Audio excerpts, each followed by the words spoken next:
विदर्भाच्या काही जिल्ह्यात काल पाऊस आणि आज उन्हाचा तडाखा जाणवतोय।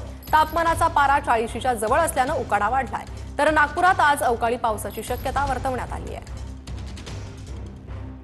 विदर्भाच्या काही जिल्ह्यांमध्ये काल अवकाळी पावसाने वादळी वाऱ्यासह हजेरी लावली आणि अनेक ठिकाणी नुकसान सुद्धा झाल्याचं पाहायला मिळालं। मात्र आज सकाळपासून जर वातावरण बघितलं तर उन्हाचा तडाखा जो आहे तो सकाळपासून आता आज पाहायला मिळतो आहे। मात्र एकंदर हवामान विभागाने विदर्भाच्या काही जिल्ह्यांमध्ये अवकाळी पाऊस आणि वादळी वाऱ्या येणार असल्याचा अंदाज जो आहे तो व्यक्त केलेला आहे। महत्त्वाचं म्हणजे आज जर सकाळचं वातावरण आपण बघितलं तर आकाश निरभ्र असल्याचं चित्र पाहायला मिळते आहे। उन्हाचा कडाका वाढलेला आहे। सोबतच उकाळा जो आहे तो उकाळा नागपूरकरांना मोठ्या प्रमाणामध्ये हैराण करतानाचं चित्र आपल्याला पाहायला मिळते।